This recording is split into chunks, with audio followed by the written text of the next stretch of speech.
Hello mga palangga, masayang buhay sa ating lahat. Kumusta kayo dyan? Welcome to my channel again.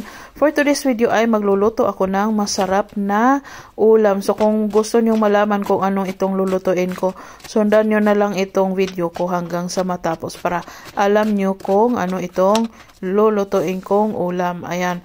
So nag-prepare ako ng sibuyas. Tapos luya, so kayo nang bahala kung gaano kalaki, kaliit yung pagka-slice nyo ng mga yan, ganyan. Tapos sinamahan ko siya ng sili, so kayo na din ang bahala kung anong gusto nyo. Kung gusto nyo may sili o wala, pwede din.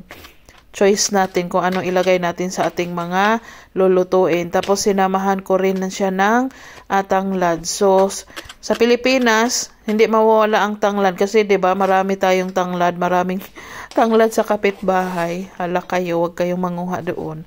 Tapos ito na hinimay ko na ang aking leftover na chicken ay lechon manok kasi matagal na akong hindi nakakain ng lechon manok. So nagpabili ako, binilhan ako ng asawa ko ng lechon manok tapos ako lang kumakain. So hindi ko syempre naubos kasi kalaki-laki niyan, ako lang mag-isa. Kasi ang paborito kong parts ng chicken lang naman ay yung thigh at saka yung wings at saka doon sa likod. Ayan. So ito, hinimay ko lang siya para hindi naman gaano kalaki kapag niluto ko na siya. Ayan. So kayo na bahala kung hihimay-himayin nyo o hindi or choice nyo kung ano. Kayo na. Tapos nagpainit ako dito ng kawali.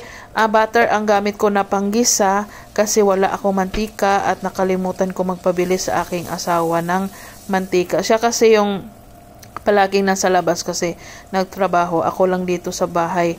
Nasa bahay lang ako. So hindi ako nagte-text lang ako minsan kapag may ipapabili ako. So nakalimutan ko yung mantika. So nagisa ko na ang sibuyas, luya, tanglad at saka sili dito. So ganyan lang, tapos lagyan ng pangpalasa na pepper, garlic, onion powder at saka kaunting magic. So kayo na ang bahala kung ano yung gusto nyong ipanglagay dyan na pangpalasa. At saka nilagyan ko din siya ng fish sauce, soy sauce at saka oyster sauce. So choice natin kung anong mga gusto nating ilagay. Itong kagandahan sa lutong bahay kasi tayo ang mag-decide kung anong ilalagay natin sa ating pagkain. Tapos ilagay na yung nahimay nating chicken.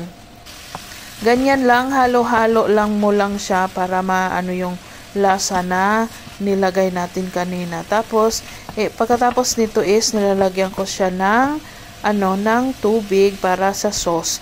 So konti lang tong nailagay ko. So dinagdagan ko na lang siya kasi kung magluto ako nito ulit is dagdagan ko marami kasi habang niluluto ito is na-reduce yung yung sauce. Ang sarap pa naman ng sauce sa kanin. Tapos nilagyan ng kaunting vinegar. Lutuin muna bago ihalo yung yung vinegar. Ayan. So kung nakaabot kayo hanggang dito sa video ko na to, pakisagot ang tanong ko kung ano ang gamit kong panggisa ng aking ulam ngayon. Ayan. So at saka wag na rin kalimutan na pa-share ng aking video. Ayan. So nakita nyo na late ko na nilagay ang aking garlic kasi nakalimutan ko siya kanina nung nag-start akong magisa. Ayan. So ayan, tinakpan ko lang siya.